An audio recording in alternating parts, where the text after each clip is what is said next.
What's up, guys? It's Duke back here from sportsgamers.com, and in today's Madden 20 tip, I'm going to break down an unstoppable 3-play Madden 20 run scheme. It has 3 deadly runs, and one of these runs, I'm sure, is a run you have not seen. This is a run that nobody knows about, but it's unstoppable and beats all these meta run defenses out here. So I'm going to show you guys 3 runs that will beat all the meta run defenses you can possibly go against, from the man-Ds, the zone-Ds, 3-4, 3-5 wide. We're going to go over how to beat all of that, guys. Now, if you remember last week or recently, I dropped the video on the single back wing tight Z motion glitch. Well, guys, if you give me 300 likes on this video, I'll actually drop my full scheme from that formation, including more runs and passing plays. So 300 likes on this video, and you'll get my full single back wing tight Z scheme.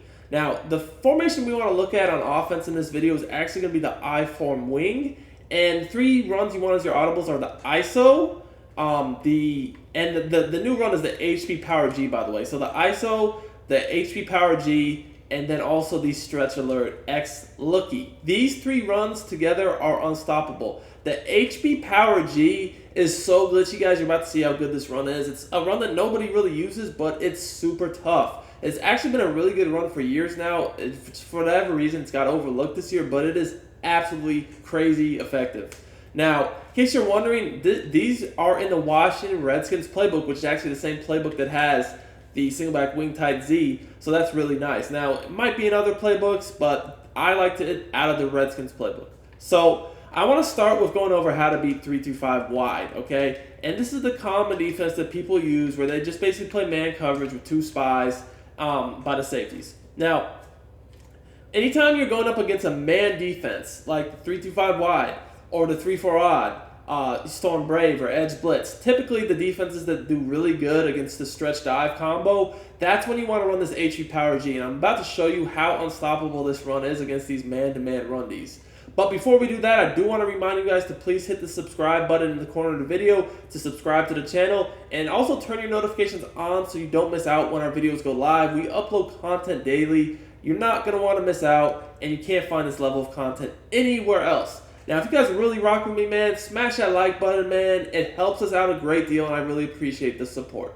So, getting back into this HP Power G, you can see we're going against a double safety spy from the 3-5 wide. Now, what I like to do with this run to maximize its effectiveness, anytime I see a man-to-man run D, is I like to motion the outside right tight into the left. This is the same motion I'm actually going to use on the ISO, so it does a good job of disguising which run you're really going to use. And what you guys can see is this allows you guys to get to that edge pretty easily, and you can consistently get at least 5 to 10 yards with the ability to break even longer for a touchdown. But you should be safe to get a good 5 to 10 yards. Now, one thing I would recommend is having good blockers at tight end and fullback. It's definitely going to be noticeable. A lot of times you'll even see players that want to put their old backup lineman in the game. It's not really, I feel like, necessary, but you'll definitely want to have good blockers at these positions to hold the edge, because what you're going to see with this run play is it's not your standard blocking. It's a power run scheme, but generally speaking, power, you got the opposite guy pulling. Here, we actually have the play side pulling out, as you guys can see, 67. So what that's going to do is you basically have the fullback and the guard that are going to be able to get outside, which is going to make it pretty easily to block that spy that generally is the guy that messes up the whole run.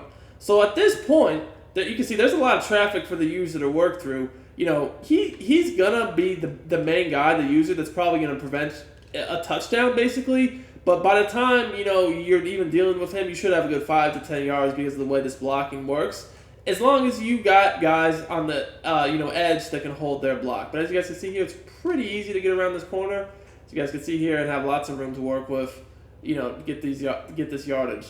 All right, so this works really good against the 3-5 wide. It works against 3-4 odd, or really any of these meta man-to-man run Ds. So the 3-5 wide is all about the double spy, whereas the 3-4 odd is basically about having a safety in the box on the strong side of the running formation, which makes it, generally speaking, pretty difficult to run the ball, to the side where the safety's in the box. So, again, we're going to use the same motion. Again, motion this tight end from the right to the left. And what you're going to see is that it just opens a huge hole. Now, I had terrible run stick right there and missed the hole. But if you look at the replay, you're going to see that I basically ran into my blocker. Otherwise, that was probably a touchdown. But look at this huge hole. It blocks this 3-4 odd stuff perfectly. The tight end generally takes that inside linebacker. The guard normally takes the outside. And then the fullback normally will take the safety out of the play. So that, again, is going to leave you one-on-one with the user. And this should have been a touchdown right here. Which, again, is going to leave you a free 5 to 10 yards, and then if you make the user miss, which generally is going to be the safety, that's when you're going to turn the 5 to 10 yards into touchdown. But anytime you can have a run that you can pretty much guarantee yourself a 5 to 10 yard gain, that doesn't get any better than that, because that's going to keep the chains rolling, and, it's going to still provide you with those big play opportunities, but with that big time consistency. As you guys can see here, very, very easy. I'm going to do that again. And one tip I'll give you guys when running the ball, I feel like a lot of players don't do this, but you actually don't want to use turbo until you're in an open field. I still, sometimes even myself, get in the habit of using turbo too quickly, and that really messes up your blocking. You want to make sure you allow your blocks to develop and don't actually use turbo until you're in the open field. So you guys can see again here, you make that safety miss, you're probably going to score, but if not, you already have a big gain. So let's take a look at the replay one more time. I just want to show you guys how good this really blocks against these meta 3-4 odd defenses that are man-to-man based. So again, you guys can see here, notice that, again, we're getting the linebackers blocked by the tight end on the inside and the pulling guard on the outside, and then the safety, he's going to be taking care of the fullback. And because we're cutting in between these two guys, a lot of times he's too wide. So at this point, it's really just me versus the safety in the open field. So very, very easy. Now, the thing that makes this so good is that this run will still work on zone Ds. However, because we're in this formation that has the stretch alert lookie, if I see any sort of zone defense, generally speaking, I want to run the stretch alert lookie.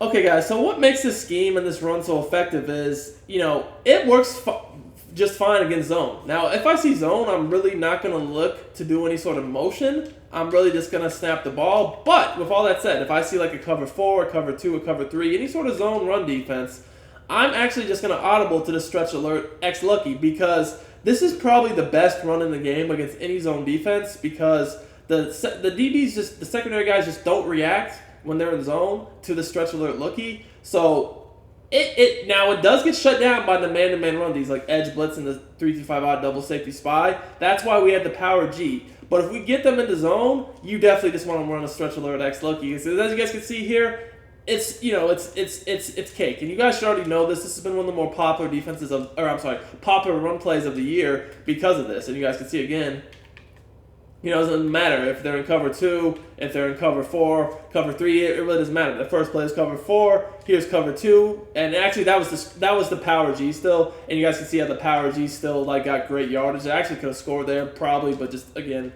didn't follow my blocks perfectly. But that was actually the power G, which I meant to run the stretch alert lookie. So here's the stretch alert lookie, and once again, you guys can see. I mean, it's just free yards against zone. Stiff arm that man into the end zone.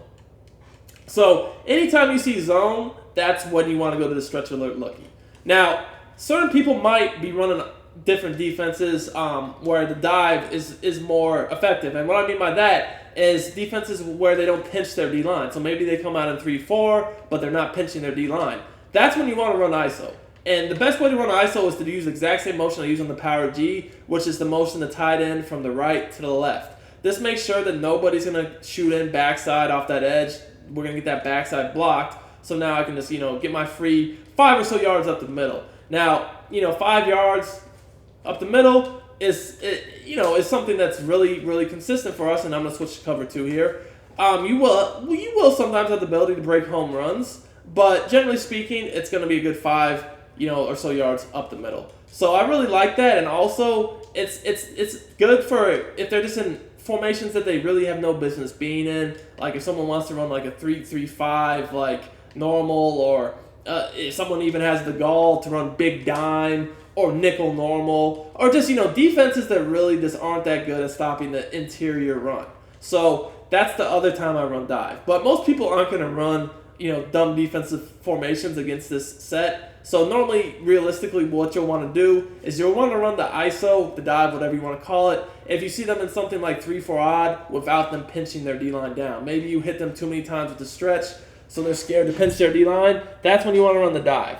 So I hope you guys really enjoy this run scheme. The power G is what sets it apart, because it's sort of like the run I showed you out of single back, the misdirection run out of single back, where it just kills that 3-5 wide run D, which just makes everything super effective. This is on that same level. This power G kills the 3-5 wide and the 3-4 odd run D, so they got to do other things. And once they do that, that's when we can start hitting them with the stretch alert lookie, which is absolutely insanely effective against pretty much every other type of run D there is, other than those 2 run Ds I just mentioned. And then also the ISO if they don't pinch their D line.